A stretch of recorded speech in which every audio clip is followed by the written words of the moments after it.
اللہ نے انسان کو آزاد پیدا کیا ہے یا مجبور؟ کچھ لوگ اللہ کی عبادت کے بجائے بتوں سے کیوں متاثر ہو جاتے ہیں؟ کیا فرشتے اللہ کے بیٹے ہیں؟ آئیے ان سوالات کے جوابات جانتے ہیں آج کے ایپیسوڈ میں۔ بسم اللہ الرحمن الرحیم۔ ناظرین محترم، السلام علیکم ورحمۃ اللہ وبرکاتہ۔ سبیل قرآن کے اس تفسیر پروگرام میں ایک بار پھر آپ سبھی کا استقبال کرتے ہیں۔ آج آپ کے سامنے سورہ صافات کی آیت نمبر 161 سے 170 کی تفسیر لے کر حاضر ہوئے ہیں۔ آئیے سب سے پہلے آیت نمبر 161 سے 163 کی تلاوت کو اس کے ترجمے کے ساتھ سن لیتے ہیں۔ كتاب أنزلناه إليك مبارك ليدبروا آياته وليتذكر أولو الألباب بسم الله الرحمن الرحيم فإنكم وما تعبدون ما أنتم عليه بفاتنين إلا من هو صال الجحيم۔ غرض تم لوگ خود اور تمہارے معبود اس کے خلاف کسی کو بہکا نہیں سکتے مگر اس کو جو جہنم میں جھونکا جانے والا ہے۔ اب آئیے سورہ صافات کی ان آیات میں موجود نکات کو بھی جان لیتے ہیں۔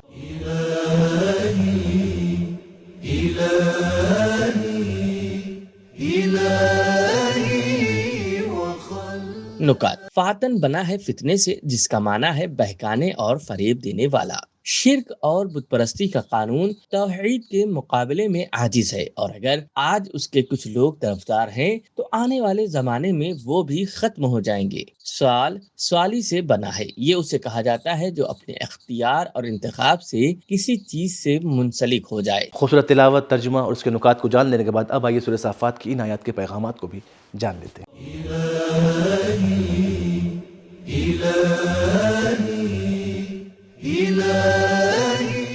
پیغام نمبر 1، اللہ نے انسان کو آزاد پیدا کیا ہے اور انسان خود اپنا راستہ انتخاب کرتا ہے۔ بت پرستوں اور ان کے بتوں میں زبردستی کرنے کی قدرت نہیں پائی جاتی۔ نمبر 2، بتوں اور مشرکوں سے وہی لوگ متاثر ہوتے ہیں جو بد مزاج اور حق سے فرار کرنے والے ہوتے ہیں۔ مشرکوں اور بتوں میں قدرت نہیں ہے کہ وہ لوگوں کو فریب دے سکیں اور توحید کے مقابلے میں کھڑے ہو سکیں، سوائے ان لوگوں کے جو اپنے اختیار سے شرک جیسی گمراہی کا راستہ انتخاب کریں۔ اب آئیے سورہ صافات کی آیت نمبر 164 سے 166 کی تلاوت کو اس کے ترجمے کے ساتھ سن لیتے ہیں۔ وما منا إلا له مقام معلوم وإنا لنحن الصافون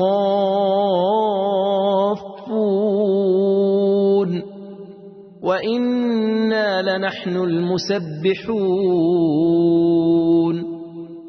اور فرشتے یا ائمہ تو یہ کہتے ہیں کہ ہم میں سے ہر ایک کا ایک درجہ مقرر ہے، اور ہم تو یقیناً اس کی عبادت کے لیے صف باندھے کھڑے رہتے ہیں، اور ہم تو یقینی اس کی تسبیح پڑھا کرتے ہیں۔ اب آئیے سورہ صافات کی ان آیات میں موجود نقطے کو بھی جان لیتے ہیں۔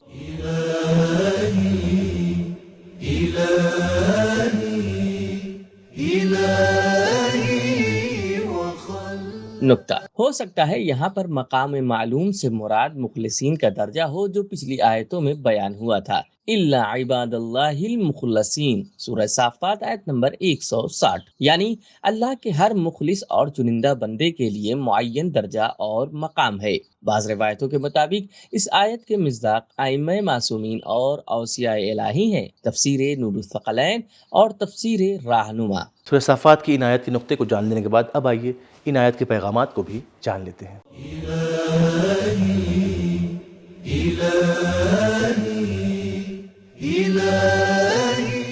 پیغام نمبر 1، فرشتوں کی دنیا میں ہر ایک کے لیے خاص مقام اور منزلت ہے اور خاص ذمہ داری اور درجہ ہے۔ نمبر 2، فرشتے اللہ کے بیٹے نہیں ہیں بلکہ اللہ کے مامور ہیں جو اللہ کا حکم بجا لانے کے لیے نظم و ضبط کے ساتھ صف میں کھڑے ہیں۔ اب آئیے سورہ صافات کی آیت نمبر 167 سے 170 کی تلاوت کو اس کے ترجمے کے ساتھ سن لیتے ہیں۔ وَإِن كَانُوا لَيَقُولُونَ لَوْ أَنَّ عِندَنَا ذِكْرًا مِّنَ الْأَوَّلِينَ لَكُنَّا عِبَادَ اللَّهِ الْمُخْلَصِينَ فَكَفَرُوا بِهِ فَسَوْفَ يَعْلَمُونَ۔ اگرچہ یہ کفار اسلام کے قبل کہا کرتے تھے کہ اگر ہمارے پاس بھی اگلے لوگوں کا تذکرہ کسی کتاب خدا میں ہوتا تو ہم بھی خدا کے نرے کھرے بندے ضرور ہو جاتے، مگر جب کتاب آئی تو ان لوگوں نے اس سے انکار کر دیا۔ خیر ان قریب اس کا نتیجہ انہیں معلوم ہو جائے گا۔ اس ایپیسوڈ کی آخری آیات کی تلاوت ترجمہ سننے کے بعد اب آئیے ان کے نکات کو بھی جان لیتے ہیں۔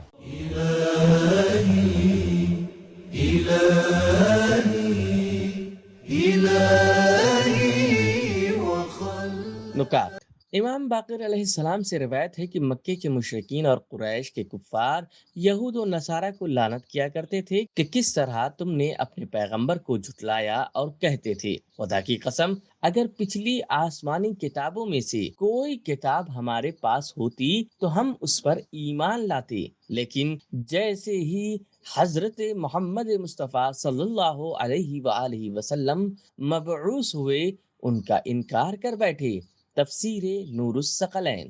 اس آیت کا معنی شاید یہ ہو کہ مشرکین ہمیشہ کہتے تھے اگر ہمیں معلوم ہوتا کہ گزرے ہوئے زمانے میں جو لوگ موحد تھے وہ خوشی اور سعادت سے رہتے تھے تو ہم بھی اہل توحید ہو جاتے، اس طرح راہ فرار اختیار کر کے کافر ہو گئے۔ اہم اور مفید نکات کو جان لینے کے بعد اب آئیے سورہ صافات کی ان آیات کے پیغامات کو بھی جان لیتے ہیں۔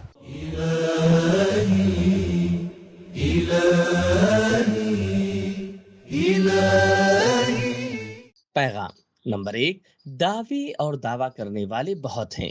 عمل کے وقت پہچان ہوتی ہے کہ مومن کون ہے اور کافر کون۔ نمبر 2، منطق اور استدلال کے مقابلے میں گزری ہوئی تاریخ کا بہانہ نہیں لانا چاہیے۔ نمبر 3، ہر کام کا نتیجہ اور عاقبت کی فکر کرنی چاہیے، کیونکہ مستقبل سے غافل ہونا کفر اور انکار کا سبب ہوتا ہے۔ تو ناظرین، ہم نے جانا کہ اللہ نے انسان کو آزاد پیدا کیا، اسے اختیار دیا کہ وہ اپنا راستہ خود انتخاب کرے، اور بتوں سے متاثر وہ ہوتے ہیں جو بد مزاج اور حق سے فرار کرنے والے ہوتے ہیں، اور فرشتے اللہ کے بیٹے نہیں ہیں بلکہ اس کے مامور ہیں۔ تو ہمارا آج کا ایپیسوڈ یہ ختم ہوا، ملتے ہیں اگلے ایپیسوڈ میں، تب تک کے لیے خدا حافظ۔ سبیل قرآن، قرآنی سماج کی پہچان۔